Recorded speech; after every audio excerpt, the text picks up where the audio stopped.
প্রিয় শিক্ষার্থীরা, আসসালামু আলাইকুম। শহীদ সোহরাওয়ার্দী কলেজ কর্তৃক আয়োজিত আজকের এই অনলাইন ক্লাসে তোমাদেরকে অভিনন্দন ও ভালোবাসা। প্রথমেই আজকে যেহেতু তোমাদের সাথে প্রথম ক্লাস এবং এর আগেই আমি বলে দিচ্ছি যে আজকের এই ক্লাসটা তাদের উদ্দেশ্যে যারা এবার এসএসসি উত্তীর্ণ হয়ে 2020 সালে ভর্তি হয়েছে তাদের উদ্দেশ্যে। তো প্রথমেই তোমাদের সাথে আমি পরিচিত হচ্ছি। আমি মাকসুদ আক্তার, আমার এখানে লেখা আছে আমি মাকসুদ আক্তার, প্রভাষক, ইসলামী ইতিহাস ও সংস্কৃতি বিভাগ। এবং এই বিভাগ থেকেও তোমাদেরকে অভিনন্দন এবং প্রাণ ঢালা ভালোবাসা। বুঝতে পেরেছো? এবার আমি তোমাদেরকে বলে দিচ্ছি যে আমরা এই পুরা ইন্টারমিডিয়েটের সিলেবাসে কী পড়ব। আমাদের 200 মার্কসের পরীক্ষা হবে, মেইন বোর্ড পরীক্ষায় 200 মার্কসের পরীক্ষা হবে এবং আমরা দুইটা বই পড়ব, দুইটা পত্র, প্রথম পত্র এবং দ্বিতীয় পত্র। এবং প্রথম পত্রে 100 মার্কসের প্রশ্ন হবে এবং দ্বিতীয় পত্রেও 200 মার্কসের প্রশ্ন হবে। প্রশ্নের ধরন কীরকম হবে? 70 মার্কসের সৃজনশীল হবে এবং 30 মার্কসের নৈর্ব্যক্তিক প্রশ্ন মানে এমসিকিউ হবে, ঠিক আছে?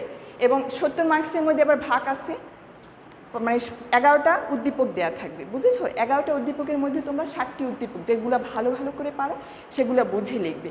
এবং এই উদ্দীপকগুলো আবার ছোটো ছোটো 4টা প্রশ্ন থাকে, ঠিক আছে? 4টা প্রশ্নে 10 মার্কস করে। 1 নম্বর প্রশ্ন হচ্ছে জ্ঞানমূলক, এটাতে 1 মার্কস। 2 নম্বর প্রশ্ন হচ্ছে অনুধাবনমূলক, এটাতে 2 মার্কস। এবং তৃতীয় প্রশ্ন হচ্ছে প্রয়োগমূলক, এটাতে 3 মার্কস। এবং চতুর্থ প্রশ্ন হচ্ছে উচ্চতর দক্ষতা, এটাতে আমরা পাবো 4 মার্কস, মোট 10 মার্কস, বুঝেছো? এরপরে আসি আমরা আজকে কি পড়ব। হ্যাঁ, প্রাক ইসলামী আরব পড়ব। প্রাক ইসলামী আরব তার আগে বলে দেই যে আমাদের কি বই কিনতে হবে। বাজারে বেশ কিছু রাইটারের বই আছে, সেখান থেকে দেখে তোমরা প্রিয় শিক্ষার্থীরা বই কিনে নেবে, ঠিক আছে?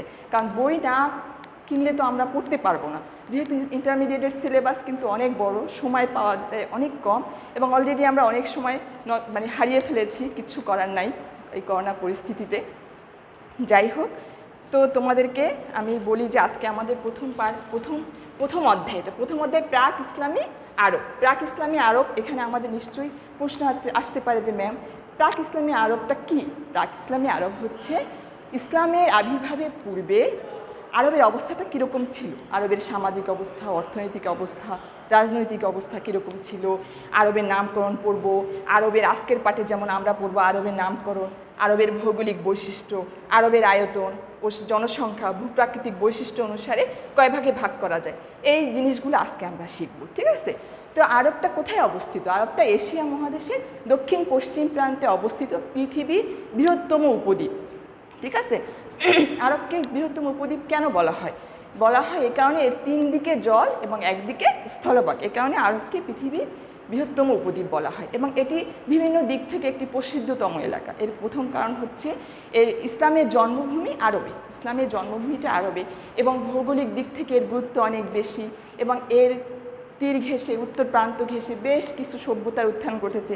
এসব সভ্যতাগুলো হচ্ছে মেসোপটেমীয় সভ্যতা, মিশরীয় সভ্যতা, অ্যাসিরীয় সভ্যতা, হিব্রু সভ্যতা, বেশ কিছু সভ্যতার উত্থান ঘটেছে। এবং আরও 2টি সভ্যতার, ভূমধ্যসাগরের কোল ঘেঁষে আরও 2টি সভ্যতার উত্থান ঘটেছে, সেটা হচ্ছে গ্রিক সভ্যতা এবং রোমান সভ্যতা।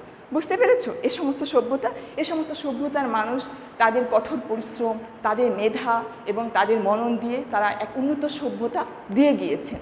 এবং সেসব সভ্যতা জ্ঞান বিজ্ঞানে, শিল্প সংস্কৃতি, ব্যবসা বাণিজ্য, কৃষিতে ব্যাপক উন্নতি সাধন করেছে। এবার আসি আরবের নামকরণ। বিভিন্ন ইতিহাসবিদদের মতে এর নামকরণ বিভিন্ন রকম। এরা সেমিটিক জাতির বংশগত, সেমিটিক জাতির নামকরণ কিভাবে হয়েছে? নূহ আলাইহিস সালামের ছেলে শামের নাম অনুসারে এর নামকরণ করা হয়েছে সেমিটিক জাতি, বুঝতে পেরেছো? এবং কেউ বলে এটি আরবাতুন থেকে এসেছে। এর নামকরণ, আরবের নামকরণ আরবাতুন হচ্ছে বৃক্ষলতাহীন মরুভূমি। আসলে আরবটা ছিল মানে তখন গাছপালা ছিল না, বৃষ্টিপাত ছিল না, ওখানে অত বেশি গাছপালা জন্ম নিত না, এজন্য এটাকে বলা হয়েছে বৃক্ষলতাহীন মরুভূমি, ঠিক আছে? আবার কোনো ইতিহাসবিদদের মতে প্রাচীন হেজাজের একটা অঞ্চল ছিল তায়ামা প্রদেশ। সেই তায়ামা প্রদেশে আরব নামে আরাবা নামক একটি জায়গা, সেই আরাবা থেকে আরব নামটা এসেছে। আবার কারো মতে প্রাচীন পুরুষ ছিল আরবদের কাহতানের ছেলে ছিল ইয়ারাব। আমি কি লিখে দিব কিনা, লিখে দিলে টাইম বেশি লাগবে, এজন্য আমি লিখে দিচ্ছি না। ইয়ারাব নামক স্থান থেকে আরব শব্দটা এসেছে। তো যে যাই বলুক, সবচেয়ে অধিকাংশের মতে আরবটা ছিল মরুময় এলাকা, এই জন্য এর নামকরণ হয়েছে আরব। বুঝতে পেরেছো? এর নামকরণ হয়েছে আরব। এবার আসি আরবের ভৌগোলিক বৈশিষ্ট্য। আরবের ভৌগোলিক বৈশিষ্ট্য কীরকম ছিল আমি প্রথমেই বলেছি যে এর 3 দিকে জল এবং একদিকে স্থলভাগ, ঠিক আছে। এর 3 দিকে জল কি কি? পূর্বে পারস্য উপসাগর, পশ্চিমে লোহিত সাগর, দক্ষিণে ভারত মহাসাগর, উত্তরে সিরিয়া মরুভূমি, ঠিক আছে। তোমরা ভালোভাবে দেখে নাও এবং তোমাদেরকে আমি একটা টিপস দিই প্রিয় ছাত্ররা। টিপসটা হচ্ছে এই যে পু পা, মনে রাখবা যে পূর্বের পু, পারস্য উপসাগরের পা, পু পা মানে পূর্বে পারস্য উপসাগর, এতে মনে থাকে, মন থেকে যায় না একদম। পশ্চিমে লোহিত সাগর, প লো, পশ্চিমে লোহিত সাগর, দক্ষিণে ভারত মহাসাগর, দ ভা, দক্ষিণে ভারত মহাসাগর, উশি মানে দক্ষিণের দ, ভারত মহাসাগরের ভা, দ ভা, দক্ষিণে ভারত মহাসাগর, উত্তরে সিরিয়া মরুভূমি, বুঝতে পেরেছো? উশি, উত্তরে সিরিয়া মরুভূমি। ভৌগোলিক দিক থেকে এটি এশিয়া, ইউরোপ এবং আফ্রিকার সংযোগস্থলে অবস্থিত, বুঝতে পেরেছো? এবং অনেক ভূতাত্ত্বিকদের মতে এটি মানে সাহারা মরুভূমির অংশ ছিল, বিশাল আফ্রিকার যে সাহারা মরুভূমি তার অংশ ছিল, এবং এটি পরবর্তীতে নীল নদ এবং লোহিত সাগর দ্বারা এটি বিচ্ছিন্ন হয়ে যায়। কোনটা? এই আরব উপদ্বীপ, বুঝতে পেরেছো? এবং আরব মানচিত্র অনুযায়ী যখন অন্যান্য মহাদেশ আবিষ্কার হয় নাই তখন এটা পৃথিবীর কেন্দ্রভূমিতে অবস্থিত ছিল। কোনটা? আরবটা। এই জন্যই বলেছি যে আরব একটা প্রসিদ্ধ এলাকা বিভিন্ন দিক থেকে, যেহেতু ইসলামের জন্ম এখানে, তো বুঝতেই পারতেছো এটা অনেক বেশি গুরুত্বপূর্ণ বহন করে। এরপর আসি আয়তন ও জনসংখ্যা।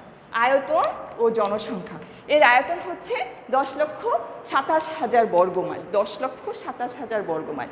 এবং ইসলামী চিন্তাবিদ আল্লামা শিবলি নোমানি, আল্লামা শিবলি নোমানির মতে এটা প্রস্থে ছিল 600 মাইল, দৈর্ঘ্যে ছিল 1500 মাইল, এবং এর মোট আয়তন হচ্ছে 12 লক্ষ বর্গমাইল, ঠিক আছে। এবং এটি আমেরিকার 1/3, মানে আমেরিকার 3 ভাগের 1 ভাগ আয়তনে, এবং ইউরোপের 4 ভাগের 1 ভাগ, বুঝতে পেরেছি? ইউরোপের 4 ভাগের 1 ভাগ। এবং এর লোক সংখ্যা হচ্ছে মাত্র 2018 সালের জরিপ অনুযায়ী মাত্র 7,80,00,000। এই জনসংখ্যা কম ছিল। আমরা বুঝতেই পারতেছি কেন জনসংখ্যা কম, প্রিয় শিক্ষার্থীরা। এর কারণ হচ্ছে এখানে লোক সংখ্যা কম থাকার কারণ এটা মরুভূমি এলাকা, এটা এর বিস্তৃত প্রান্তর, এটা পাহাড়ি এলাকা, মরুভূমি এলাকা, বুঝতে পারছো? এখানে বৃষ্টিপাত হয় না, এজন্য এর লোক সংখ্যা এত কম। যাই হোক প্রিয় শিক্ষার্থীরা, আমরা শিখে ফেলেছি ইতিমধ্যে আরবের নামকরণ, আরবের ভৌগোলিক বৈশিষ্ট্য, আরবের আয়তন ও জনসংখ্যা। এবারে আসি ভূপ্রাকৃতিক বৈশিষ্ট্য অনুসারে আরবকে কয় ভাগে ভাগ করা হয়েছে। হ্যাঁ, ভূপ্রাকৃতিক এই প্রশ্নটা কিন্তু পরীক্ষায় আসে, শর্ট কোয়েশ্চেনে আসে এবং বড় কোয়েশ্চেনে আসে এর বিবরণগুলো, ঠিক আছে। ভূপ্রাকৃতিক বৈশিষ্ট্য অনুসারে আরবকে 3 ভাগে ভাগ করা হয়েছে। এক হচ্ছে মরু অঞ্চল, আর এক হচ্ছে পাহাড়ি অঞ্চল, 3 নম্বর হচ্ছে উর্বর অঞ্চল। পাহাড়ি অঞ্চল, মরু অঞ্চল, উর্বর অঞ্চল। মরু অঞ্চলটাকে প্রিয় শিক্ষার্থীরা আবার 3 ভাগে ভাগ করা হয়েছে, আল নুফুদ, আল দাহানা এবং আল হাররা। এই সব অঞ্চলে মাঝে মাঝে বৃষ্টিপাত হতো, এবং বৃষ্টিপাত হওয়ার কারণে এ সমস্ত এলাকায় কিছু লোকজনের বসতি গড়ে উঠেছে। তারপর হচ্ছে পাহাড়ি এলাকায় লোকজনের বসতি ছিল না বললেই চলে। এরপরে হচ্ছে উর্বর অঞ্চল। উর্বর অঞ্চলটা আবার কয়েকটা প্রদেশে বিভক্ত, হেজাজ, হাজরামাউত, নজদ। আমি একটু লিখে দিচ্ছি প্রিয় শিক্ষার্থীরা তোমাদের সব, যেহেতু তোমরা এখনও বই কেনো নাই সেজন্য আমি একটু তোমাদেরকে লিখে দিচ্ছি।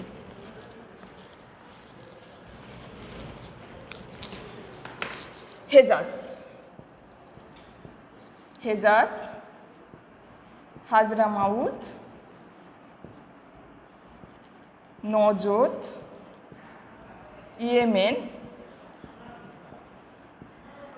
এবং ওমেন, বুঝতে পেরেছ? এই কয়েকটা প্রদেশে হেজাজ, এই কয়েকটা প্রদেশে বিভক্ত ছিল। কোনটা? উর্বর ভূমিটা। এবং এখানে এই হেজাজটা হচ্ছে ইসলামের কেন্দ্রভূমি। হ্যাঁ, এবং ঐতিহাসিক আমির আলীর মতে হেজাজটা একটা বিচ্ছিন্ন অংশ ছিল, এবং এটি মক্কার চারপাশে অবস্থিত ছিল হেজাজটা, বুঝতে পেরেছ? এবং হেজাজের বেশ কিছু প্রসিদ্ধ বিখ্যাত এলাকা আছে। সে এলাকাগুলো কি কি? মক্কা, মদিনা, তায়েফ। মক্কা, যেখানে আমাদের ইসলামের প্রাণকেন্দ্র বলা হয়, এই হেজাজটাকে ইসলামের কেন্দ্রভূমি বলা হয়। মক্কা, মদিনা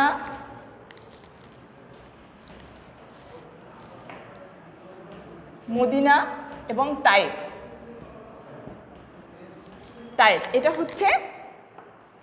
এটা হচ্ছে 3টা প্রসিদ্ধ শহর হেজাজে। এসব অঞ্চলগুলো শোষিত ছিল, শস্য শ্যামল ছিল, ছায়াময় ছিল, বৃষ্টিপাত হতো। এবং উর্বর ভূমি ছিল, কৃষি আবাদযোগ্য জমি ছিল, যার কারণে এসব অঞ্চলগুলোতে লোকজনের বসতি গড়ে ওঠে। তার মধ্যে হচ্ছে এখন হচ্ছে এই যে হাজরামাউত, ইয়েমেন, ওমান, এটা নিয়ে গঠিত। এটা বাদ দিলে, নজরটা বাদ দিলে এই তিনটা এলাকা নিয়ে আবার কোনটা গঠিত? দক্ষিণ আরব গঠিত। দক্ষিণ আরব গঠিত। দক্ষিণ আরব গঠিত। দক্ষিণ আরবটা মূলত অনেক উর্বর ছিল। এখানে পাহাড়ি এলাকা ছিল, অনুর্বর ভূমি থাকা সত্ত্বেও এখানে বিস্তৃত উর্বর প্রান্তর ছিল। এখানে প্রচুর বৃষ্টিপাত হতো, এজন্য এটা ঘন বসতিপূর্ণ এলাকা ছিল। আরেকটা আছে ইয়েমেন। ইয়েমেন শব্দের অর্থ সুখী। প্রিয় শিক্ষার্থীরা, এটা একটা প্রশ্ন, ইয়েমেন শব্দের অর্থ কী? এটা তোমরা এমসিকিউতে পাবা। আবার ওই যে সৃজনশীল প্রশ্ন আসে, সেখানে যে 1 নম্বর জ্ঞানমূলক প্রশ্ন আসে, সেখানেও আসে যে ইয়েমেন শব্দের অর্থ কী? সুখী বা সৌভাগ্যবান। সুখী বা সৌভাগ্যবান। ইয়েমেন শব্দের অর্থ সুখী বা সৌভাগ্যবান। বুঝতে পেরেছো? এই সমস্ত এলাকাগুলোতে প্রচুর কী কী চাষ হতো? খেজুরের চাষ হতো, ডুমুর চাষ হতো, বার্লির চাষ হতো, গমের চাষ হতো, বিভিন্ন চাষ হতো। এ কারণে এই সমস্ত এলাকা ঘন বসতিপূর্ণ ছিল, লোকজনের বসবাস ছিল, ব্যবসা বাণিজ্যে তারা উন্নতি লাভ করেছিল এবং বেশ কিছু ধন সম্পদের ভাণ্ডার ছিল এই সমস্ত এলাকাগুলো। এই জন্য এই সমস্ত এলাকাগুলোতে বলা হয় সুখী আরব ভূমি বা আরবদের সৌভাগ্য। সুখী আরব ভূমি বা আরবদের সৌভাগ্য, এই প্রশ্নগুলো কিন্তু আসে।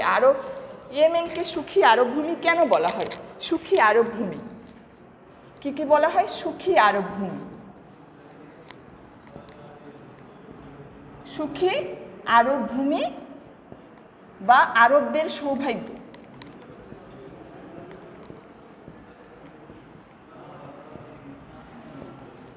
আরবদের সৌভাগ্য বলা হয়। বুঝতে পেরেছো? এটা একটা প্রশ্ন যে ইয়েমেনকে সুখী আরব ভূমি বলা হয় কেন? কেন বলা হয়? প্রিয় শিক্ষার্থীরা, আমি এখন এই কিছুক্ষণ আগেই বলে দিয়েছি, যেটা উর্বর প্রান্তর ছিল, এখানে ধন সম্পদের ভাণ্ডার ছিল, ব্যবসা বাণিজ্য উল্লেখযোগ্য ছিল, সব কিছু মিলায়ে এই অঞ্চলটা লোকজনের বসবাস উপযোগী ছিল এবং বেশ কিছু কৃষিপণ্য এখানে উৎপন্ন হতো, যার কারণে এই অঞ্চলটাকে বলা হয় সুখী আরব ভূমি বা আরবের সৌভাগ্য। তো প্রিয় শিক্ষার্থীরা, আমরা ক্লাসের শেষ পর্যায়ে চলে এসেছি। আমরা আর বেশিক্ষণ নিব না। তোমাদেরকে আমি বেশ কিছু প্রশ্ন, কয়েকটা এর মধ্যে আমরা বেশ কিছু প্রশ্ন পড়ে ফেলেছি, উত্তর পড়ে ফেলেছি। যেমন আরব উপদ্বীপকে জাজিরাতুল আরব বলা হয় কেন? এই প্রশ্নটা তোমরা লিখে নিও, বই কিনে ফেলো, প্র্যাকটিস করো, বাসায় পড়াশোনা আমরা এখনই শুরু করে দেব। এবং ভূপ্রাকৃতিক বৈশিষ্ট্য অনুসারে আরবকে কয় ভাগে ভাগ করা হয়েছে? আরবকে জাজিরাতুল আরব বলা হয় কেন?